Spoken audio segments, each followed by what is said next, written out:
ちょっと想像してみてほしいんですが、はい、何でしょもし現代に、破産寸前のインフルエンサーがいるとしますよね。実生活は借金まみれで首が回らないのに。う。へえ、かなり厳しい状況ですね。なのに、SNS の公式マーク、名前の横にある青いチェックバッジを一日中眺めては、自分の血筋とか見栄を誇りして悦に張ってるんです。ああ、なるほど。いかにも現代にいそうなタイプですね。しかも、実際に自力でビジネスを成功させた起業家たちに対しては、なんか泥臭いとか、日焼けして見た目が老けてるとか言って見下して、絶対に認めようとしない男です。徹底してますね、その虚栄心。ですよね。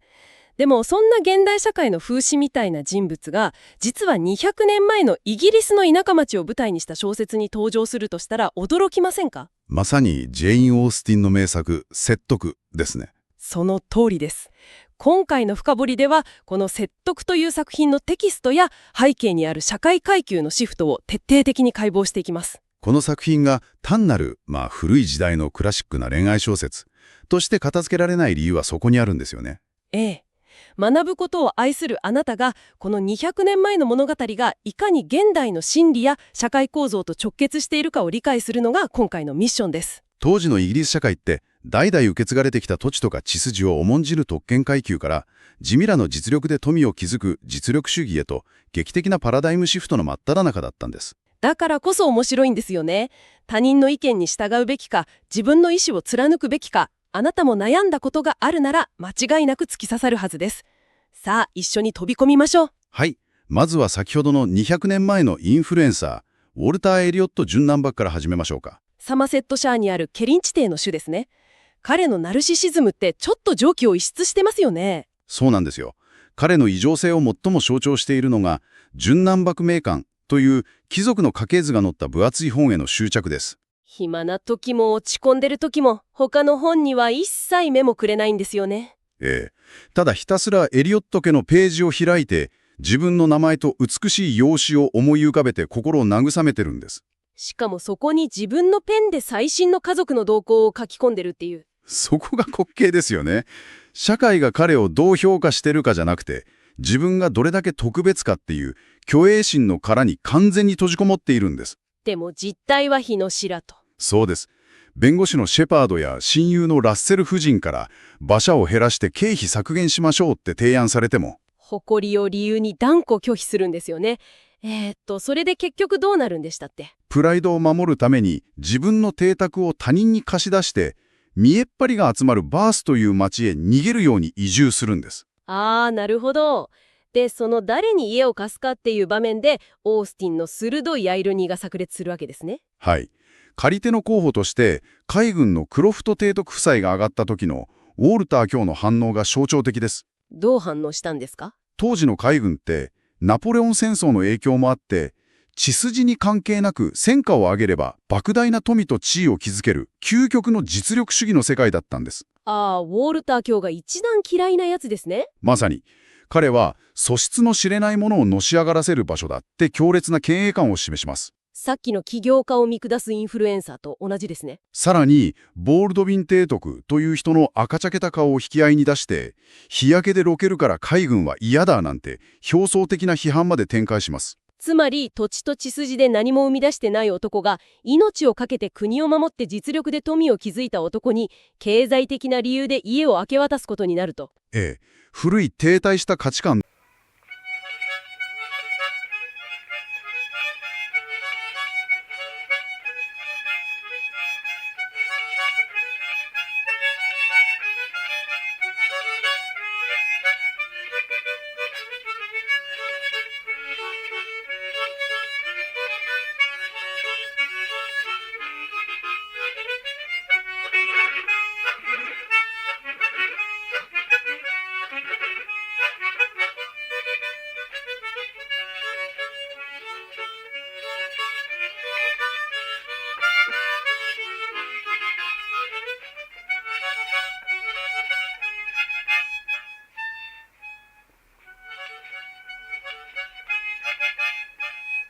が新しくダイナミックな実力主義に物理的に場所を奪われるという見事な対比なんです。そしてこの海軍という新しい波が主人公の運命の歯車を大きく回すんですよね。主人公は、次女のアン・エリオットですね。はい。アンは27歳で、当時の価値観だと、今期を逃したとみなされる年齢です。家族の中ではただのアンとして軽んじられてるんですよね。ええ、誰からもまともに意見を聞いてもらえない存在です。でも、最初から諦めていたわけじゃありません。過去に何かあったんですよね。8年前、19歳の時に、若くて魅力的なフレデリック・ウェントワースという青年と恋に落ちて、婚約していました。フレデリック・ウェントワース。でも当時の彼は無一文の海軍士官だったと。そうです。将来の保証なんて何もない青年でした。当然、血筋と見栄しか頭にない父親は猛反対します。そこへ母親代わりのラッセル夫人が登場するわけですね。はい。経済的に不安定な結婚は無謀だと強く説得されて、アンは自らその婚約を破棄してしまうんです。そして8年後、ウェントワースは戦争で大活躍して、大佐として莫大な富と名声を手に入れて帰還する。ドラマティックな展開ですよね。ただ、ウェントワースは当時、自分を信じきれなかったアンに対して深く傷ついていました。怒りとともに海へ戻ったわけですね。その裏切られたというしこりは8年経った今でも彼の心に暗い影を落としています。ちょっと待ってください。ここで現代の感覚からするとどうしても引っかかるところがあるんですよ。何でしょ婚約破棄を主導したラッセル夫人です。私たちから見れば愛し合う二人を引き裂いた悪役にしか見えないじゃないですか。現代の感覚なら身分やお金なんて関係ない愛を貫けって言いたくなりますよね。そうですよ。でも当時のリアルを考えると単なる冷酷さじゃなかったんじゃないですか。非常に鋭い視点です。当時の社会システム、特に権子相続という制度のメカニズムを知ると全く違って見えてきます。権子相続ですか。はい。エリオット家の財産や領地は男の相続人にしか引き継がれません。つまりウォルター家が亡くなれば、あんたち姉妹は家を追い出されるってことですか。その通りです。自活する手段も一切持たずに放り出される運命だったんです。なるほど。女性が自分でビジネスを立ち上げたりする選択肢が完全に閉ざされていた時代ですもんね。だからラッセル夫人の行動は悪意とかスノブな偏見じゃないんです。じゃあ親心からの防衛策だったと。まさに。情熱だけで無一文の士官と結婚して過酷な貧困生活で疲弊していくのを何としても防ごうとしたんです。経済的な破滅が文字通りの死を意味する時代だったわけですね。だからラッセル夫人の説得は生存戦略としての重みを持っていたんです。そう言われると見方が変わりますね。でもアン自身はどうなんでしょう。ただ8年間後悔し続けてるだけですか。アンの苦しみの本質はもっと深いところにあります。彼女を蝕取っているのはウェントワースを失ったことそのものよりも自分が心から正しいと信じた愛情じゃなく、他人が設定した義務感や安全という価値観に従ってしまったことへの自己嫌悪なんです。うわ、それは辛い。主体性の喪失ですね。でもウェントワースはそんなアンの複雑な内面なんて知る由もありません。単なる自分を捨てた意志の弱い女として片付けてるんですね。そうです。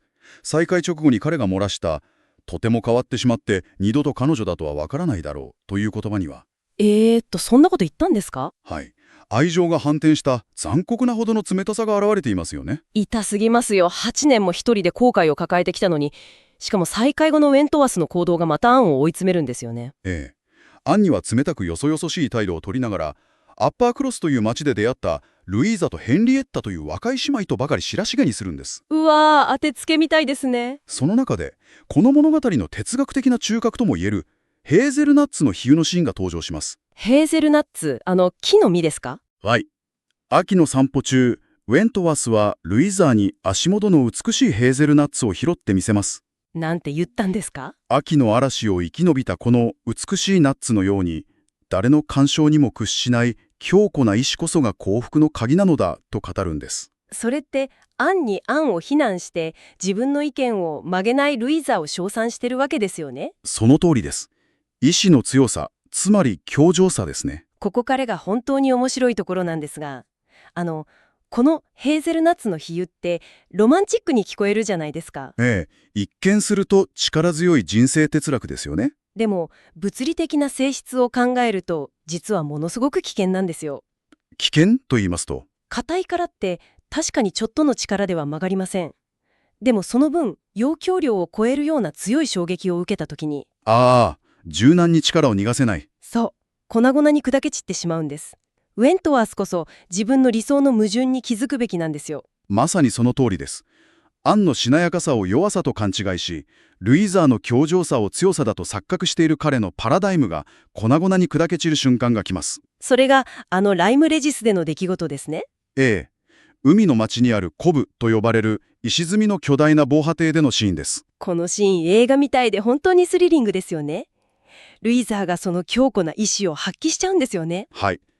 急で危険な階段を降りるとき、ウェントワースが下で受け止める準備もできていないのに、高いところから無理やりジャンプしてしまうんです。止めるのも聞かずに。結果、彼の手をすり抜けて、硬い石畳に頭から激突し、意識不明の重体になります。平和な日常が一瞬で地獄に変わったわけですね。血を流すルイーザー、パニックで泣き叫ぶヘンリエッタ。そして、ウェントワースは完全に絶望してフリーズしてしまいます。自分の称賛した哲学が最悪の事態を引き起こしたんですからね。ええ。そんな阿鼻教官の中で、唯一驚くべき冷静さで行動したのがアンだったんです。アンがみんなを救うんですか？はい。気絶している人々を横目にすぐ外科医を呼ぶよう的確に指示を出し、キス契約を手配して事態を収拾へと導いていきます。彼がずっと他人の意見に流される弱い女って見下してきたアンが一番強かったと。ウェントワースにとって世界観が根底から崩れる衝撃でした。ここで外れて悟るんです。自分が強さだと思い込んでいたものはただの向こう水な意固地さだったってことですね。その通りです。そして本当に価値のある強さとは、決して折れない固い殻を持つことじゃなくて、アンのような状況を受け止めて冷静に判断できるしなやかな真の強さだった。説得されやすいイコール弱いという彼の思い込みが完全に崩れ去る瞬間です。一回ですね。でも彼がそれに気づいたからってすぐにハッピーエンドとはいかないんですよね。はい。舞台はウォルター卿が移住した共栄の震源地バースへと移ります。バース？アンにとって究極のテストが待っている場所ですね。バースでのエリオット家は相変わらず見栄と虚飾にまみれています。ウォルター卿と姉のエリザベスがダルリンプル子爵夫人っていう親戚にこびへつらってるんですよね。中身は空っぽなのに爵位だけは高い親戚ですね。そこへかつて疎遠だった次期相続人のエリオット氏が突如現れます。エリオット氏、彼がアンに接近してくるんですよね。巧みの話術でウォルター卿の機嫌を取り、アンにも熱烈にアプローチします。彼は表面的には完璧な紳士で、財産も地位も申し分ない。つまりラッセル夫人でさえも彼こそアンにふさわしいって結婚を進めるわけだ。そうです。アンは8年前と同じように周囲からの強力な説得を受ける立場に再び立たされます。デジャブですね。でもアンはどうするんですか？ここが真のクライマックスです。彼女はエリオット氏の怪しげな魅力や上流階級の付き合いをきっぱりと避けてどこへ？旧友のスミサ夫人を訪ねることを選ぶんです。